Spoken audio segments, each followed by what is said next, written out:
The Bonneville County Sheriff's Office did identify Christine Caldwell as the murder victim. They say that they found her body right here in her home, buried in the dirt floor of this house's basement. This meth house completely burned down, and I want to go ahead and point out to you over here the completely collapsed roof and charred remains of the building. And Jay, neighbors did tell me that they heard a loud boom before the initial explosion and before the building went up in flames. When I got here around 9:45 this morning, officers were coming in and out of this house, and at one point I did see officers put a suspect in the back of an Idaho Falls police car. I'm at Smith's on Woodruff in Idaho Falls, and right now regular gas is a whopping $2.95, and that has even gone up a couple of cents since yesterday. Now, just quick personal story, Carol, when I moved here from California 2 years ago, I was shocked that the gas was less than $2. Again, that was 2 years ago, so that really just shows how crazy these prices have really increased. And Gas Buddy says that these prices are reaching their highest levels in years. When you hit the road, the last thing you might be thinking about is if other drivers are insured. Well, this all started earlier this morning when someone reported seeing this mountain lion jump over a fence at about 4:30 this morning. Now, you can imagine that being a pretty scary sight, especially with it being so close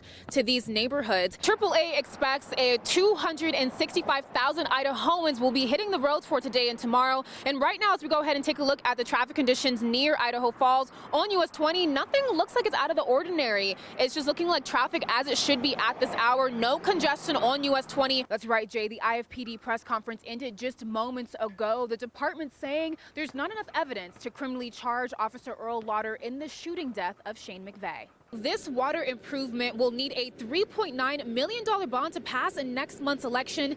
It's a great way to ensure the city's water usage, but it is going to hike up that monthly water bill. I'm in the front of this property wading almost calf deep in this water, so you can really tell that the water levels are pretty severe at this point for this property. And Jay and Carol, it just gets deeper and deeper as you get closer to the home. Everything in this home has been destroyed by the fire, and if not by the fire, then by the smoke. The Henry family will have to start from the ground up. Carol, this was a really crazy scene. As you can see right behind me, that RV, the front of the RV is completely caved in. School District 91 has not made any final decision yet, but tonight they will be taking those next steps towards deciding whether to upgrade this school or to build a whole new school altogether. Hey there, Carol. So I just got to the headquarters. Polling closed about half an hour ago. This is the 9th annual Christmas tree lighting celebration at the museum, and there are penguins here, guys. This is Makita. She is 11 years old. As I was doing it, I was putting my whole body into it. This is really my first time doing this activity, and I have to say it does take a lot more effort than I first expected. What I want to show you is this kind of new feature called the boa. You snap it in, and then you go ahead and twist the knob, and it slowly tightens the entire snow boot.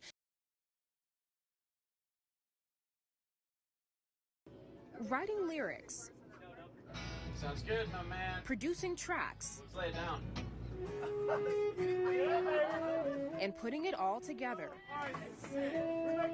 These 5 Skyline High School students had the chance of a lifetime to make music inside of a tour bus dedicated to a musical legend.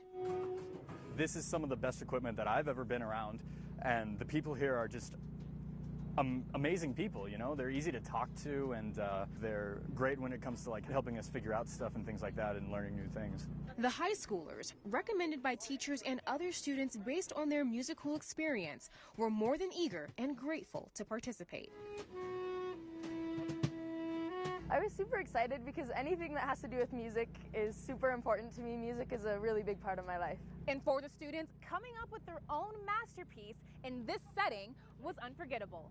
I've only really played at home, so this is kind of a new experience. It's kind of putting myself out there, which is not something I'm used to. This experience gives you a little bit of a taste of what it might be like touring when you're out of high school, or recording your own music and writing. And so I think this gives me a great idea of what my future might look like, because after high school, I hope that music will be a big part of my future.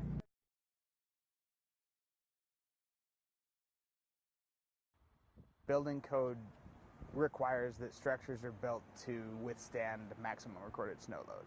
But one carport couldn't stand that test. Last night, a couple living at Parkwood Apartments heard a loud rumble, then a crash. They came outside to this: 3 cars trapped under the carport. You know, cases like the carport, overhangs, things like that, watch for distortion. You know, if it's bending from the weight of the snow, you need to get the weight off. Carefully monitor the amount of snow piling and how the building is holding up.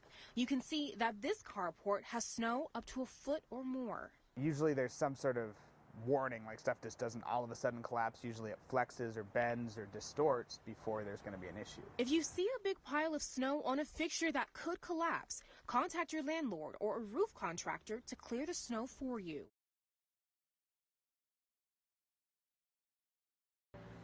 Every Saturday morning, How much is this? $1. Andrew Trescott sets up shop to raise money for neurofibromatosis, a genetic disorder that runs in his family. He has it, one of his little brothers has it, his mom, my wife, has it, and his grandfather has it. So it's 4 generations in our family. Andrew came up with the idea of selling sodas for the Children's Tumor Foundation. So they can find a cure for neurofibromatosis is not a thing anymore. Of course, when your kid asks to raise money for charity, you say yes. So he comes out here on the corner of Floor and 8th every Saturday during summer. And this is turning out to be a very successful second year. We have a main customer that comes every day when they're available. Our main customers usually they have lots of kids, so it gives lots of more.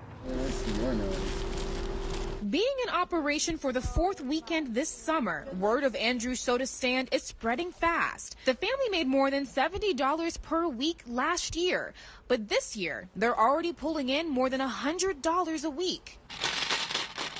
Andrew also received an $8,000 donation from the Fairwinds Sand Creek Retirement Community in Idaho Falls.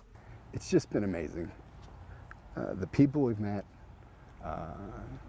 the awareness that it's spread, just all the good that has come out of a little boy just wanting to raise a little extra money and donate it to charity.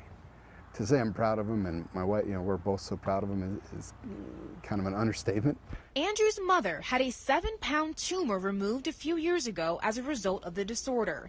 She says living with neurofibromatosis is painful, but seeing her son's determination to help while he's living with it as well is awe-inspiring. And depending on the location, they can be painful. And my son, he is incredible.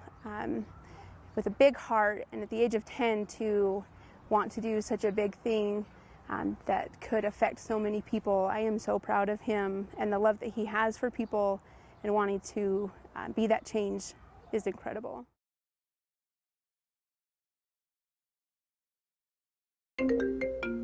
Your cell phone is a great little device that can make life easier, but security threats lurk all around the use of our cell phones. And Eastern Idaho Technical College instructor Joshua Dersh thinks this is so, especially around our cell phone numbers. Phone numbers important because people can text to those phone numbers, especially with mobile phone numbers. And where most people have a smartphone, a smart device, it's possible they can pick up bugs and malware. Your phone number is all a hacker needs to read text, listen to calls, and track your location. Lend Me an Ear Cellular Marketing Director Manny Ibata says this really happens with phones on contract plans. Because all that information, most of the information is on your account. Social security number, you have to have your address. Some have your email or don't have your email. An attacker can read text messages and access other information online simply by using your phone number as an identifier. Hacking continues to evolve. It doesn't really stay the same for very long. We have to continue to adapt to the changing market. So what used to be important information in the past is now, it seems like it's grown rather than shrunk. Taking a look at recent mobile security, in 2014, 5.2 million smartphones were lost or stolen in the U.S. And in 2015, mobile devices were thought of as information technology's #1 weakest security link. And 25% of all mobile devices encounter a threat each month. If your phone number is also tied to social media, attackers can go in and find even more personal information about you. If somebody has enough information about you, either by getting a phone number and then finding you on Facebook, then they can start spreading from there and finding family members, other personal information. They can then take that and start attacking bank account information. They can find out pets' names and other things like that that you're asked on those websites because of your Facebook profile or other stuff that you've put up on the internet. As hackers and hacking technology continue to evolve, we need to evolve as well in how we protect our information. Experts say we need to now protect our phone numbers just as much as we protect our social security numbers. For Local News 8, I'm Taja Davis.